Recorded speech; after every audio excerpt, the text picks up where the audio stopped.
For the trapezoid rule, you're like, goalie. Like, you might as well just chain. Like, ball and chain your goalie to the damn net. Just keep him on a leash. Yeah. Bum, bum, bum, bum. Welcome back to another week, everyone, where we're still talking about hockey, but there is some hope for college basketball coming back, because that's usually what we talk about here on Not So Mid-Major. So hopefully we got college basketball coming back, because we did see college football return. So maybe, I don't know, let's see. Well, the Pac-12 is also backtracking their cancellation of basketball until January 1st, maybe. The Big Ten is holding true to not doing football. Go Big Ten. And the president weighed in. Why? All right. Moral of the story is, why are they playing college football? At least, why are they playing it with people in the stands? But anyways, we're still watching hockey. It's been actually just about a month today that we've had hockey. Because hockey started back on August 1st. Today's August 30th. So Tuesday would be a month. I mean, some months have 30 days, some months have 31 days, some months have 28 days. Well, all of them have 28 days, but some have more. Sometimes that 1 month that only has 28 days, sometimes it has 29 days. Who knows? It is stupid. But I can tell you, if you run a small group and you need an icebreaker question, 2 great icebreaker questions. 1, if you could add a month to the calendar at any point, where would you add it? And 2, if you could delete a month from the calendar at any point, what would you delete? My answer, February, because February sucks.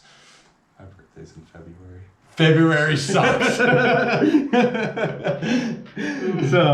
So it's been about a month since hockey's been back, Rick. So then you've been really watching a lot with me, because I've been forcing you to watch all the hockey all this time right now. So is there any questions that you really have about hockey so far, like during this entire month? Is there anything like you just aren't sure about? Anything like you don't know why like that's there or what's been going on? Several. One, why? Just why hockey? Why hockey? Okay. The goalie always seems to be behaving really weirdly. Like, what do you mean? Like, he's in his crease, but then sometimes he comes out and gets a puck. Sometimes he doesn't. And then nobody ever touches it unless it's Joe Thornton. Oh, that punch to Peter Mrazek's face is just amazing. I'm glad that the team really had a lot of fun with that the Carolina Hurricanes really had an outline of like That's the best part. A person during practice. I showed that to you. It's amazing. It's an amazing photo. So what exactly about the goalie situation are you like wondering about? Behind the net, like I've noticed like some lines on the eyes. Do those have any?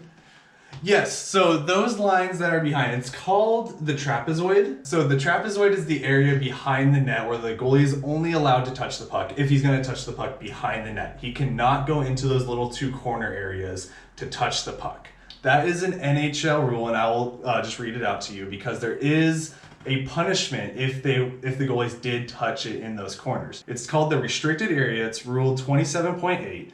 A goalkeeper shall not play the puck outside of the designated area behind the net. Should the goalkeeper play the puck outside of the designated area behind the goal line, a minor penalty for a delay of game shall be imposed, which is 2 minutes on the goaltender. So the goalie just can't touch the puck in the corner. I don't get it. What don't you get about it? Is it a dumb rule? It's a very dumb rule. Exactly. So we're just going to be making this entire video just on dumb rules currently in the NHL. And then we may touch on some historic dumb rules for you to just confuse you even more and to wonder why anyone would watch hockey still. So what makes this rule a dumb rule for you, for someone that's casually watching? It's not a rule in any other sport.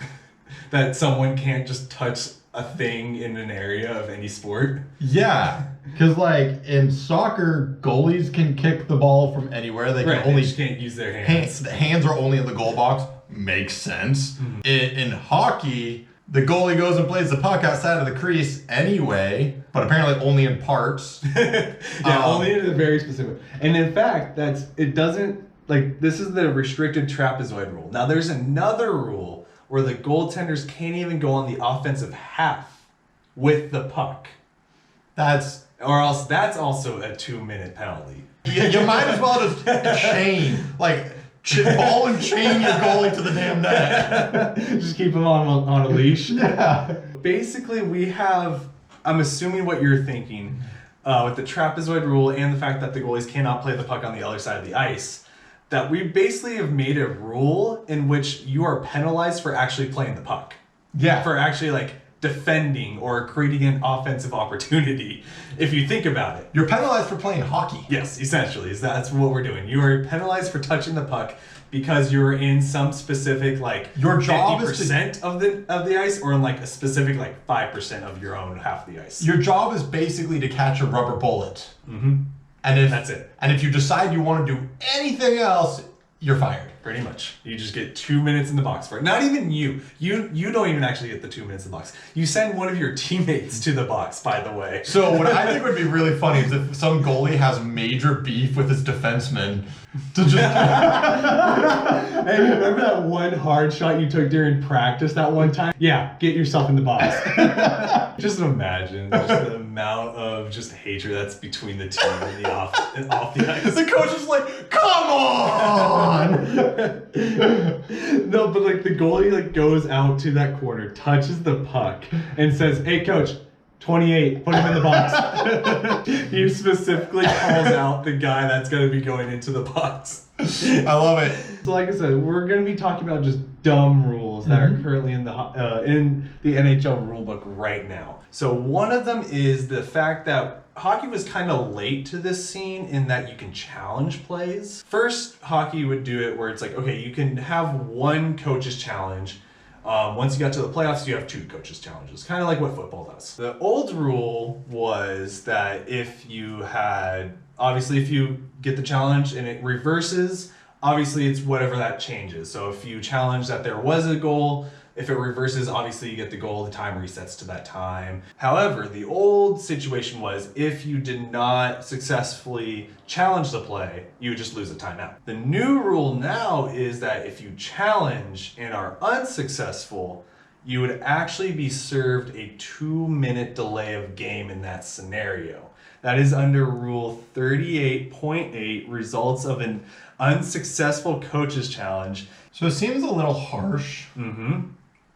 I get the idea, which is you have to know for sure that's going to be right. Yeah. So basically you have to know the refs are wrong. Mm-hmm. And here's the thing is who holds the refs accountable? Supposedly the NHL does. So if you have some signed sticks. Shout out to Steve Dangle on this one. Shout out to Steve Dangle's Vegas with Brad Marchand, his favorite player on the world. So here's the thing with the playoffs, you get the 2 challenges. Yeah. So there is an additional penalty for that second challenge. So say you lose the first challenge. Okay. So you get that 2-minute penalty, whatever happens to that. There's another play later on. You challenge it. What do you think would happen if you challenged it and were unsuccessful? The other team gets a 6th man for 2 minutes. Pretty much is what that kind of rule is. So this is still the rule. 38.8 continues. If a team has already initiated one or more challenges that were unsuccessful, initiates a coach's challenge for any of the enumerated scenarios, and it does not result in the call of on the ice being overturned, the team exercising the challenge shall be assessed a double minor penalty of 4 minutes for a delay of game. So the first challenge, you lose, you get 2 minutes. Mm-hmm. The second time you challenge and you lose again, you get 4 minutes. You get back-to-back 2 minutes, or you get 4 minutes? It's back-to-back 2 minutes because the team can score on those, and within that first 2 minutes, it would just shorten it to 2 minutes again. That's what it would be. Okay. But essentially, you have 4 minutes to kill because you did not successfully challenge twice. I don't like it, but I get it. But what is the rule in literally every other sport? You lose the timeout, and sucks to suck. You just lose a timeout and sucks to suck. Hockey really penalizes for you to not be successful. We can make hockey all that much better. If you lose the challenge, then you have to just sub out your goal for one that's 10% bigger. Just a little tiny bit bigger of a net. Yeah. So speaking about goalies, because this next rule, kind of pretty dumb rule. and this is really just kind of factoring in human error. Situation, the goalie tries to cover the puck is still loose, and someone shoots and scores a goal. But the ref was intending to blow that whistle. It would be a no goal, even though that the ref's whistle blew after the fact that the puck went into the net. I was intending to get to the puck before the icing, though. Exactly. This is actually the one rule that I could probably find that's intention based, with the exception of like those like fighting penalties. I was intending to throw the ball to my receiver. It's not my fault it flew 50 yards out of bounds. I intended to shoot the puck, but I whiffed. This is the thing, is like there's the human aspect. So again, like the puck's not covered. There is this, obviously the scenarios of like, yes, the puck is covered, people are whacking at his glove, which is again a penalty right there, and the puck squirts loose. Obviously, like, yes, there's intent right there to blow the whistle, that puck should be dead. But the scenario in which the puck is not covered by the goalie, which doesn't happen nearly as often anymore. This used to happen probably about 10 years ago, where it just constantly blowing the whistle dead. Players would be like, here's a genius idea. Keep the whistle in your mouth. So they make these kazoo things. Stress with the kazoo? Yeah. But like it's built into like a mouthpiece. So like they could have like a mouth guard that has a built-in like whistle in it. And then you just skate around and it's always there. And if you need to breathe through your nose or you need to sag your jaw a little bit and breathe around the whistle, great. But then you could blow the whistle when you need to blow the whistle. He's intending to blow the whistle to call the play dead. Should it be a goal or not? No, it should absolutely be a goal. And then the freaking coach can challenge it and be like, no, the goalie had possession. It was a dead puck. But the scenario of the puck not being there, not being underneath the glove, like it's next to his foot, the ref can't see it on the other side of his foot. Yeah, cool. Sucks to suck, ref. You're bad. Okay, so continue on to our last, one of the last current rules, then we'll talk about historic rules that thankfully aren't in the playbooks anymore. So the last one, I will say that the rule itself is a good rule, but the details of it are dumb. Kind of unnecessary, kind of like overly specific, and makes us like question everything.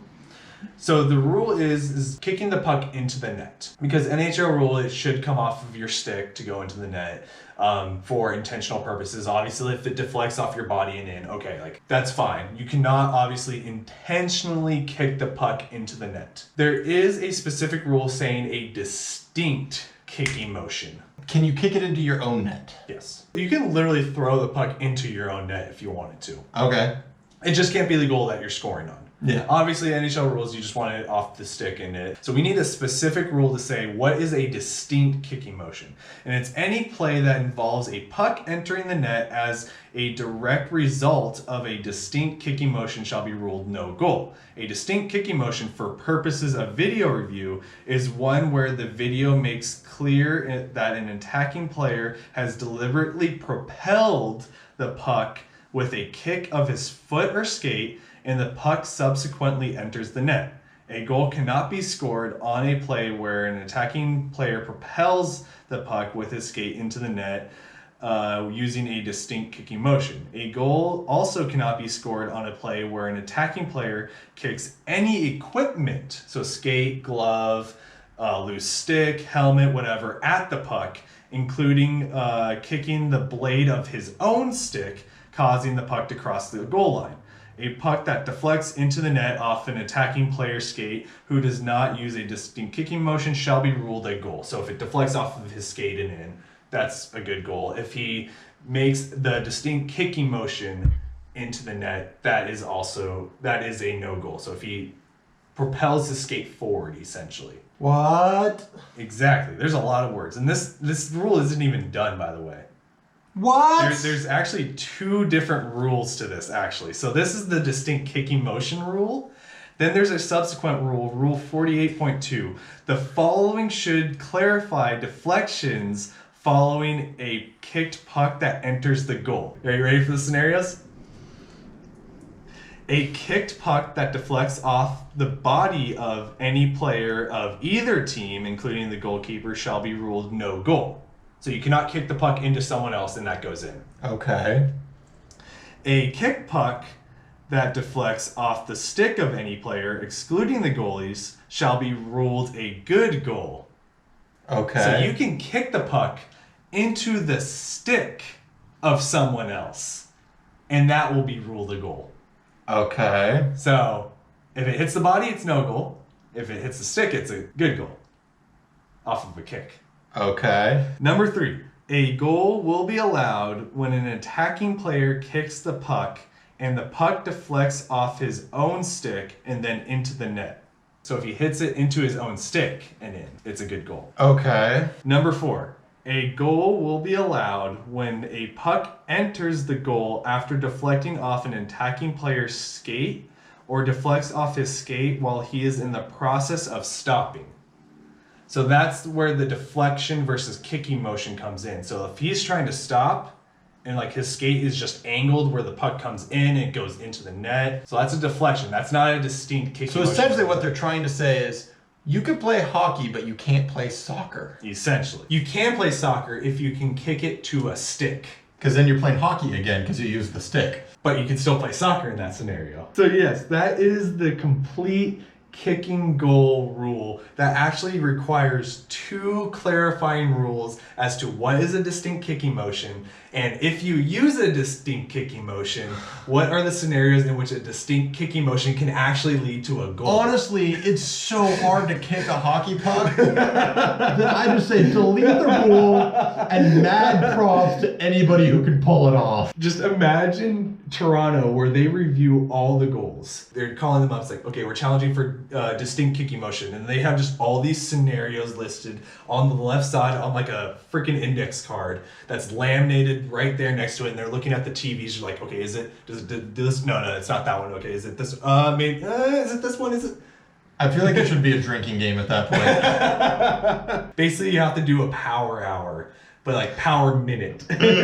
Every minute you're just taking a drink. Okay, past another minute, we have to take a drink. Oh, challenge is still going on. Take another drink. Oh, gotta finish our drinks. Because the challenge has gone on for like 10 minutes. And the challenge was wrong. That's a 2-minute minor. So now I want to give you 2 historic rules that are no longer in the rule book now. First one is a 2-line pass rule. So what that is that, in the center of the ice, there's the blue line, red line, blue line, in the very center. So you cannot pass to another skater across 2 lines. So the puck has to go from basically your defensive zone to like the defensive half to like the offensive half and then enter the zone. Are we playing that game where like... Yeah, we're playing foosball. Okay. Yes, this is essentially a foosball-like rule if you want to think about it that way. But this 2-line pass rule was to prevent cherry picks. Even though we already have an offsides rule, by the way, you cannot just shoot the puck on the other side. You had someone else waiting on the other side, so it would just be an easy goal for them. They did get away with this rule because this was the dead goal era of hockey, because games were only like 1-0, 2-0. It was a surprise if you can score 3-4 goals in a game. Okay. Whereas nowadays it's like, you better be scoring 3-4 goals because you're not winning the game. Maybe goalies just got worse. I mean, there's some goalies that have gotten worse. Another dumb rule that I will say that I will show you a video of. Okay. I want your opinion on this.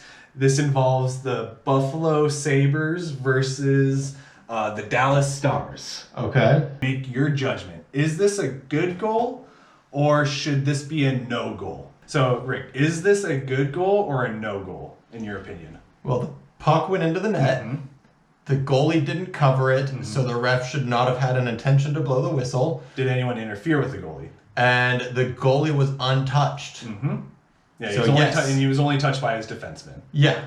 So is this a goal in your opinion? Yes. This goal in 1999 for the Dallas Stars versus the Buffalo Sabres, this is a Stanley Cup winning goal.